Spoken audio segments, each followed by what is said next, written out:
नमस्कार दोस्तों, स्वागत है आप सभी का आपके अपने YouTube channel first step learning with Rohit sir. Dear students, आज की वीडियो में हम पढ़ने वाले हैं बीजीय व्यंजकों के बारे में, जिसमें सबसे पहले हम जानेंगे कि बीजीय व्यंजक क्या होते हैं और उसके बाद हम उनके जोड़, घटाना, गुणा और भाग के ऊपर उनकी संक्रियाएं मतलब उनके सवालों को हल करना सीखेंगे। मतलब हम उसमें जानेंगे कि किस तरह से संख्याओं को, मतलब ये जो बीजीय व्यंजक होते हैं इनमें जो पद आते हैं इन पदों को किस प्रकार से जोड़ा जाता है, घटाया जाता है, गुणा किया जाता है या भाग किया जाता है।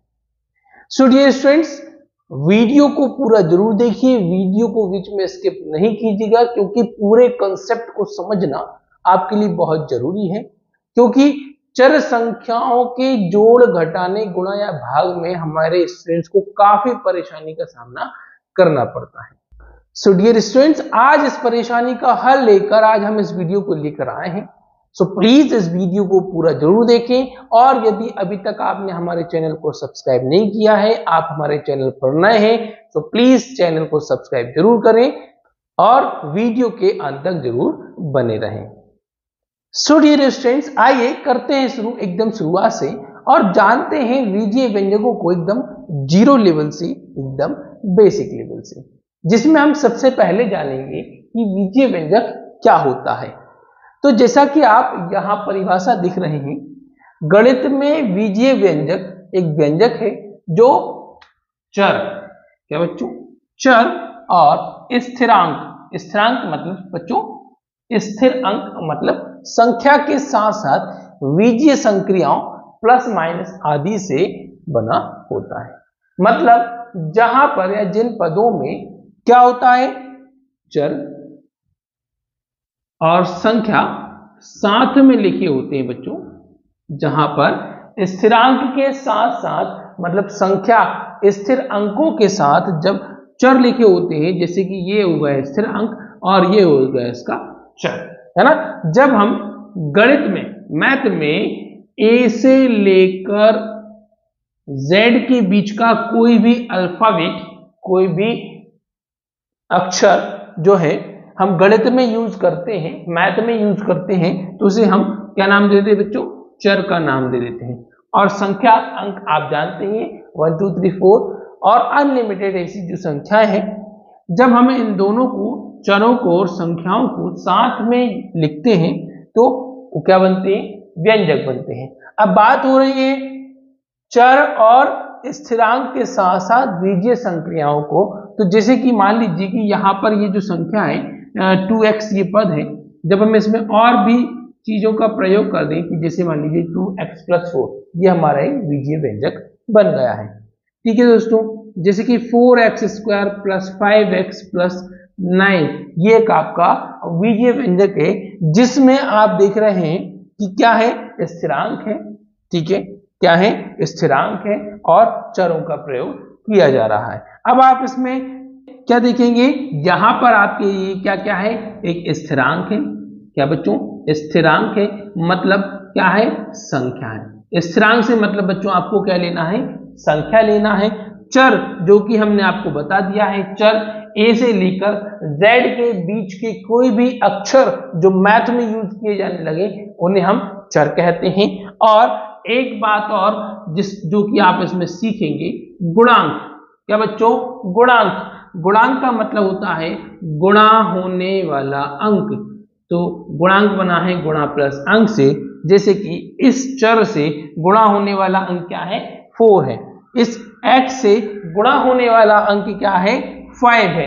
और ये जो 9 है क्या है, स्थिरांक है, मींस कांस्टेंट वैल्यू है। क्या बच्चों, कांस्टेंट वैल्यू है। तो दोस्तों ये था हमारा बीजीय व्यंजक का इंट्रोडक्शन, ये थी हमारी बीजीय व्यंजक की परिभाषा एकदम बेसिक लेवल से, जिसमें हमने क्या क्या सीख लिया, स्थिरांक क्या होती है, संख्या क्या होती है, चर क्या होते हैं और गुणांक, गुणा प्लस अंक, है ना। तो गुणांक हमने जान लिया कि वो गुणांक क्या होता है, किसी चर से गुणा होने वाला अंक। तो हमने ये सारी बातें इसमें सीख ली। आइए दोस्तों अगले क्रम में हम जानते हैं कि कैसे इस बीजीय व्यंजक के सवालों को हल किया जाता है, कैसे उनको प्लस किया जाता है, कैसे उनको माइनस किया जाता है। सो डियर स्टूडेंट्स, जैसा कि आप यहाँ देख रहे हैं, आपके सामने कुछ बीजीय व्यंजक लिखे हुए हैं और हमें इन बीजीय व्यंजकों का योगफल करना है। अब योगफल करने के लिए हमें क्या करना होगा, हम सबसे पहले इनको सभी के बीच में प्लस लगा लेते हैं। तो 7mn प्लस 5 कॉमा की जगह पर प्लस लगाते जाएं। 12mn plus 2 plus 9mn minus 8। अब आप यहाँ देखेंगे तो हमारा योगफल वाला प्लस आना है। इसके बाद आप यहाँ देखिए ये माइनस लगा हुआ है, इसलिए आपको इसे ब्रैकेट में लिखना होगा। ठीक है दोस्तों, यहाँ mn कर लें माइनस। अब स्टूडेंट्स, योगफल शुरू करने से पहले मैं आपको एक बात और बता दूं कि भाई हम इनमें चरों का प्रयोग तो कर रहे हैं। अब चरों का योगफल या अंतर करने के लिए हमें क्या ध्यान रखना होता है। सो डियर स्टूडेंट्स, सबसे पहले जब भी आप चरों का योगफल और अंतर करने बैठे तो दो बातें खास तौर से बिल्कुल ध्यान रखिएगा कि सबसे पहले उनके चर जो हैं समान होने चाहिए। क्या बच्चों, क्या होना चाहिए? समान चर होना चाहिए। दूसरा, उनकी घात, जो भी चर वाला पद है उस चर वाले पद की घात भी समान होना चाहिए। अगर आप इन दोनों बातों पर खास तौर से ध्यान देते हैं तो कभी भी आप इनके योगफल और अंतर में गलती नहीं करेंगे। ठीक है, क्योंकि बच्चे कंफ्यूज होते हैं कि हम इसमें भाई एक्स स्क्वायर को एक्स क्यूब में कैसे प्लस करेंगे, या एक्स में एक्स प्लस या माइनस कैसे करें, 5x में से 2x कैसे प्लस होगा या माइनस होगा। तो ये समझने के लिए दो बातें याद रखें कि सबसे पहले समान चरों का होना बहुत जरूरी है। क्या बच्चों, समान चर होना बहुत जरूरी है और उसके बाद उनकी घात समान होना चाहिए। ऐसा नहीं हो सकता है कि भाई x में आप y को प्लस या माइनस नहीं कर सकते हैं। ठीक है, और दूसरी बात, एक्स स्क्वायर प्लस एक्स, इनके बीच भी प्लस या माइनस होना संभव नहीं है, क्योंकि यहां पर चर असमान है और यहां पर चर समान है तो उनकी घात समान नहीं है। तो योगफल और अंतर के लिए चर समान होना बहुत जरूरी है और साथ ही साथ उनकी घात भी समान होना जरूरी है। अब दोस्तों, व्यंजकों का योगफल करने के लिए हमने बात समझ ली कि समान चर होने चाहिए और समान घात होनी चाहिए। तो यहां हम क्या करें, सबसे पहले समान चर वाले पदों को एक साथ लिख लेते हैं। जैसे कि हमारा पहला पद है -7mn। अब समान पद मतलब समान चर वाला पद कौन सा है? 12mn है, तो 12mn लिख लीजिएगा। ठीक है, फिर 9mn। तो बच्चों, जब आप ऐसा कर लेंगे, ठीक है, कैसा कि जब आप समान पद वाले जो होंगे उनको एक साथ लिख लेंगे तो आपको उनका योगफल और अंतर करने में बहुत आसानी हो जाएगी, आपका काम बिल्कुल एकदम आसान हो जाएगा। ठीक है दोस्तों, तो हमने -7mn लिख लिया, फिर 12mn लिख लिया, फिर हमारा 9mn लिख लिया और फिर हमने अपना माइनस वाला पद लिख लिया, तो -2mn ये पद लिख लिया। अब इसके बाद बच्चों बाकी आपके बचते हैं अचर, स्थिरांक बचते हैं, अचर राशियां बचती हैं, तो 5 + 2 और यहां देखेंगे तो -8 है, -8 और -3। ठीक है, सो इस तरह से हमने क्या कर लिया, इन पदों को उनके समान पदों के क्रम में लिख लिया है। इसके बाद दोस्तों हमें क्या करना है, समान चिन्ह वाले पदों को आपस में जोड़ लेना है। जैसे कि ये दोनों प्लस वाले पद हैं, तो 12mn प्लस 9mn तो आपका हो जाएगा 21mn। और यहां देखिए आप -7mn और -2mn ये दोनों समान चिन्ह वाले हैं, तो इनको आपस में प्लस कर लें, तो 7 और 2 9mn। ठीक है बच्चों, और इस तरफ यहां पर आप देखेंगे तो ये दोनों प्लस की संख्या है, तो 5 और 2 7, और ये दोनों माइनस की संख्या है, तो -11। तो ऐसे हमने क्या किया, समान चिन्ह वाले पदों को आपस में जोड़ लिया है। फिर अब उनके चिन्हों के अनुसार आगे हल करते हैं। 21mn -9mn तो बच्चों आपका हो जाएगा 12mn। और 7 माइनस 11 बच्चों हो जाएगा -4। तो दोस्तों इस प्रकार से आपका इस बीजीय व्यंजक का योगफल हो गया 12mn -4। ओके, तो ये दोस्तों हमारा योगफल होगा, ये हमारा आंसर होगा। आइए आगे और सवालों की हेल्प से हम इनके योगफल और अंतर को समझते हैं। ओके डियर स्टूडेंट्स, तो चलते हैं अपने नेक्स्ट क्वेश्चन की ओर, जिसमें आप देखेंगे कि क्या लिखा हुआ है 14x + 10y - 12xy - 13। दूसरा व्यंजक है 18 - 7x - 10y + 8xy, और तीसरा व्यंजक है 4xy। तो यहां पर इस तरह से तीन व्यंजक है हमारे पास, तीन बीजीय व्यंजक हैं, और इन तीन बीजीय व्यंजकों का हमें योगफल करना है।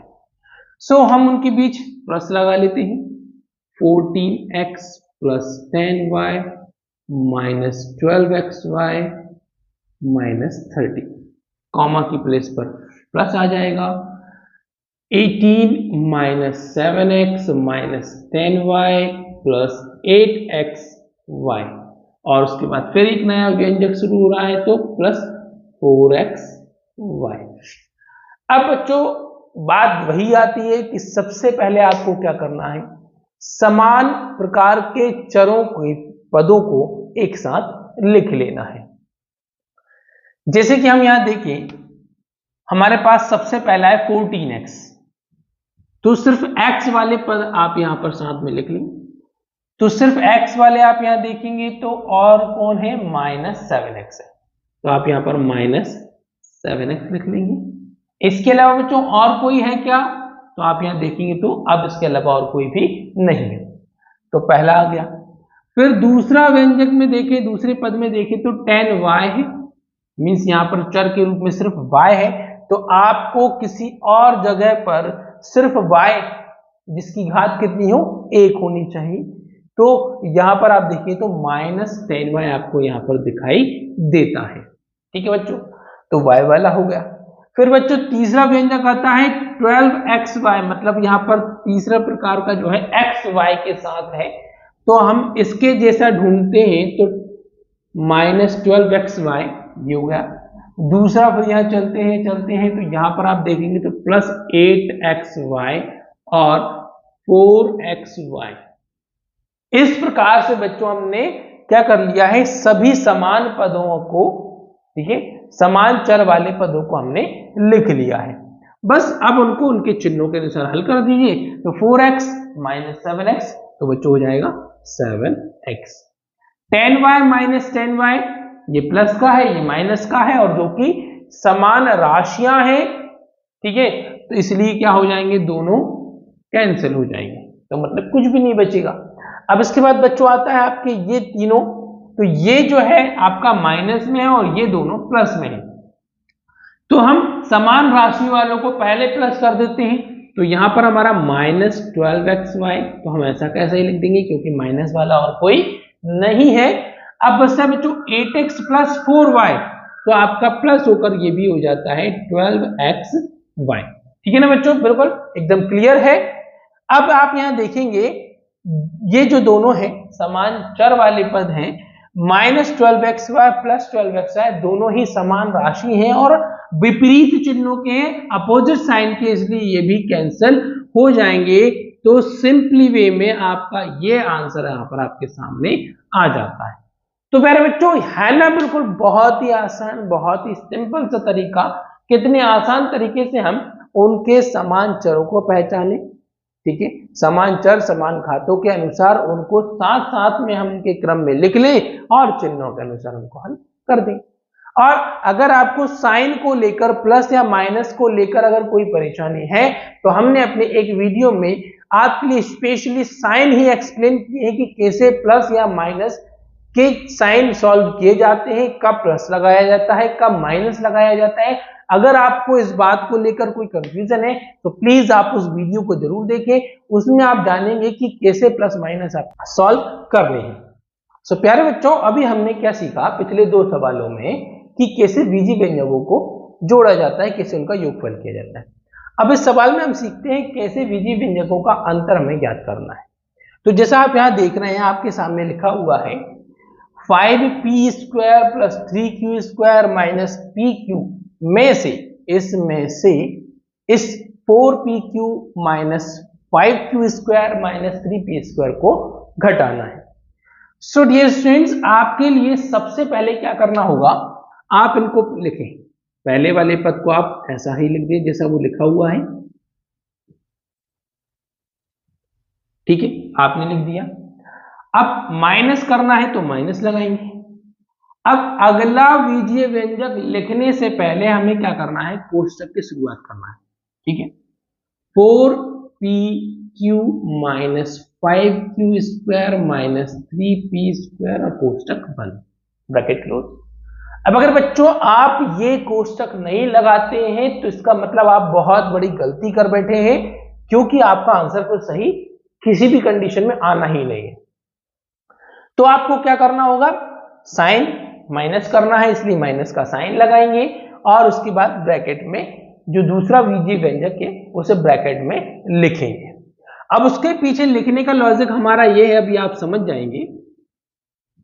इसको तो हम लिख देते हैं 5p square plus 3q square minus pq। हमारी थोड़ी सी कहानी यहाँ चेंज होती है, उसके बाद आपको पूरा जो आपने योगफल में जिस तरह से किया था, जिस पैटर्न में सॉल्व किया था, उसी पैटर्न में आपको यहाँ पर भी सॉल्व करना रहेगा। बस इसको सॉल्व करना है पहले। तो अब ब्रैकेट लगाने का मोटिव ये था, इंटेंशन ये था कि भाई इस माइनस के साइन को इन सभी वैल्यूज से मल्टीप्लाई करना है। अब जब हम माइनस को अदर साइन के साथ प्लस से या माइनस से इंटू करते हैं तो साइन चेंज होता चला जाता है। जैसे कि 4pq जो कि क्या है, एक प्लस की संख्या है, प्लस वाला पद है, इसमें से माइनस का इंटू हो तो minus plus minus 4pq minus minus plus 5q square minus minus plus 3p square, ये हो जाता है। अब बच्चों इसके बाद आपकी पूरी वही की वही कहानी चलेगी जो आपने योगफल में की थी, कि समान चर वाले पदों को साथ में लिख लेना है। जैसा कि आप यहां पर पहला देखते हैं, आपके सामने 5p स्क्वायर है, तो स्क्वायर वाला p स्क्वायर ये है, इसको इसके साथ लिख दीजिएगा। साथ लिखने से आपकी पूरी परेशानी सॉल्व हो जाएगी, आपको यहां वहां ढूंढना नहीं पड़ेगा। आपका कुछ भी कोई भी पद जो है जोड़ करने से या घटाने से आपका छूटेगा नहीं, तो इसलिए पहले साथ जरूर लिखिएगा। तो 5p square plus 3p square, फिर आपका 3q स्क्वायर और q स्क्वायर ये है, तो plus 5q square minus pq बच्चों और इधर माइनस 4pq, ठीक है। ये माइनस ब्रैकेट के साथ सॉल्व कर लिया गया है और इसके बाद उनको उनके क्रम में जमा दिया गया है। अगर आपने सही क्रम में जमाया है तो आप गारंटी है कभी भी इसमें गलती नहीं करेंगे। सो बच्चों, अब इसके बाद आपको क्या करना है, इनके घातों के अनुसार, जैसे कि हमने आपको बताया था कि समान चर होना चाहिए, भाई समान चर है और समान खाते भी होना जरूरी है, तो यहां पर घात भी समान है, इसलिए 5p square plus 3p square. तो बच्चों पे एक बात ध्यान रखिएगा, योगफल या अंतर करने में चिन्हों के अनुसार जो भी करना पड़े, हमें जो भी चर है उसकी घात के साथ कोई छेड़छाड़ बिल्कुल भी नहीं करनी है। आपकी जो घात है वही घात बिल्कुल रहेगी, बस आपको आगे की गुणांकों का योगफल और अंतर करना है। तो 5 और 3 8 मीन्स 8p स्क्वायर, घात में कुछ भी चेंज नहीं किया जाएगा या घातों को जोड़ना या घटाना नहीं है ऐसी कंडीशन में। फिर इधर देखिए 3q स्क्वायर और 5q स्क्वायर, तो 3 और 5 ये भी 8q स्क्वायर, ओके बच्चों। और यहां देखें तो ये दोनों ही माइनस के चिन्ह के पद है ना, और समान चिन्ह वाले पदों का योगफल किया जाता है। अब ये कितना है, इसका गुणांक कितना है बच्चों, आप मुझे बताइए जल्दी से। तो जब किसी भी चर के आगे कोई संख्या नहीं है, मतलब उसे कितनी बार काउंट किया जाता है, एक बार काउंट किया जाता है, मतलब इसका गुणांक कितना है, 1 है, 1 है। तो यहाँ pq का गुणांक कितना है बच्चों, 1 है। माइनस 1pq कहें या आप माइनस pq कहें, बात एक ही होगी। सो माइनस pq और माइनस 4pq, सो बच्चों हो जाएगा माइनस 5pq, और ये हो गया आपका आंसर, ठीक है ना बच्चों। तो ये था हमारा इस बीजीय व्यंजक में से इस बीजीय व्यंजक का अंतर। तो हमने प्यारे बच्चों बहुत ही सिंपल तरीके से यहाँ पर हमने एक बीजीय व्यंजक में से दूसरे बीजीय व्यंजक को घटाना सीख लिया है। आइए एक और एक सवाल की हेल्प से हम इसको सिंपल करते हैं और समझते हैं, बहुत अच्छे सिंपल करते हैं और इसको एकदम और बेहतरीन तरीके से समझने की कोशिश करते हैं। ओके डियर स्टूडेंट्स, तो अब हम करने जा रहे हैं हमारे इस वीडियो का लास्ट सवाल, जो कि आपके सारे कंसेप्ट को, अगर अभी भी आपके पास कोई डाउट बचा है तो सारे कंसेप्ट को ये सवाल एकदम क्लियर करके रख देगा। तो इसमें आप देखेंगे कि यहाँ पहला बीजीय व्यंजक ये है, दूसरा बीजीय व्यंजक ये है, दोनों के बीच प्लस का चिन्ह लगा हुआ है, मतलब दोनों का योगफल करते हुए फिर इस बीजीय व्यंजक का अंतर हमें करना है। ठीक है बच्चों, क्या करना है, इन दोनों बीजीय व्यंजकों का योगफल करते हुए इस वाले बीजीय व्यंजक का इससे हमें अंतर करना है। तो तरीका वही रहेगा। अब दोनों कहानी एक साथ चले तो भी कोई प्रॉब्लम नहीं है, बहुत बड़ी मुश्किल की कोई बात नहीं है, बहुत आसानी से हल हो जाएगा। तो हम सबसे पहले कोष्टक हल कर लेते हैं। तो 3x माइनस वाई प्लस 11, यहां ये ब्रैकेट ओपन होगा तो प्लस को तो आप मल्टीप्लाई करें, कोई प्रॉब्लम नहीं है, साइन वही हो जाएंगे, माइनस वाई माइनस 11। अब ये माइनस इस पूरे ब्रैकेट से मल्टीप्लाई होगा, ध्यान रखिएगा, माइनस सॉल्व करने के लिए आपको क्या करना होगा, पूरे ब्रैकेट से इसको मल्टीप्लाई करेंगे तो ब्रैकेट के अंदर जो भी वैल्यूज होंगी उनके साइन अपोजिट होते चले जाएंगे। ये यहां पर प्लस में है तो माइनस 3x, ये यहां पर माइनस में है तो माइनस माइनस आपका प्लस बन जाता है, और ये माइनस आपका प्लस बन जाता है। तो इस तरह से हमने क्या कर लिया है, साइन को सॉल्व कर लिया है। अब सीधी सी कहानी, हमेशा की तरह क्या करना है, समान चर वाले पदों को साथ लिख लेना है। तो सबसे पहला पद आप यहां देख रहे हैं 3x है, x वाला पद आप देखेंगे तो यहां पर है जो कि माइनस के साथ है, तो माइनस के साथ ही उठकर आएगा, साइन की गलती नहीं करेगी। क्या करना है, जो वैल्यू माइनस में है वो माइनस के साथ ही चलकर आगे आएगी। फिर माइनस वाई, और ये माइनस वाई, और ये प्लस वाई। ठीक है, हमने सारे y साथ में लिख लिए। फिर इसके बाद ये प्लस का 11, ये माइनस 11 और ये प्लस 11, तो सारे हमने समान चर वाले पद और अचर राशियों को साथ में लिख लिया है। ठीक है बच्चों, ध्यान रखिएगा, सवाल को हल करने का जो हमारा क्रम है, समान चर वाले पद एक साथ लिखने हैं और बाद में अचर राशियां लिखनी है। मैं बार बार दोहरा रहा हूं, इस कंसेप्ट को याद रखिएगा, और ये कंसेप्ट अगर आपने माइंड में रखा तो आप कभी भी गलती नहीं करेंगे। सो 3x बच्चों माइनस 3x, ये प्लस ये माइनस दोनों अपोजिट साइन है, और अपोजिट साइन में क्या होता है, हमेशा लड़ाई होती है, मतलब दोनों बराबरी के हैं और दोनों कैंसिल हो जाएंगे।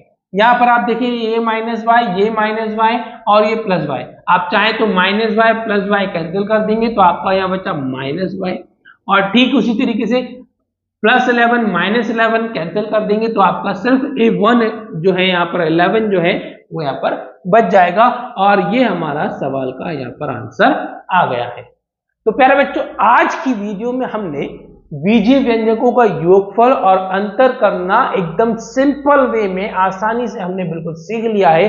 आई होप आपको ये सारे कंसेप्ट एकदम बिल्कुल क्लियर हो गए हैं, है ना बच्चों, बिल्कुल हो गए होंगे, कोई डाउट नहीं है, कोई शक नहीं है। आई होप आपको ये वीडियो बहुत बहुत पसंद आया होगा। अगर वीडियो पसंद आया है तो बच्चों एक लाइक तो बनता है, और कमेंट में ये जरूर बताएं कि आपकी वीडियो कैसे लगी।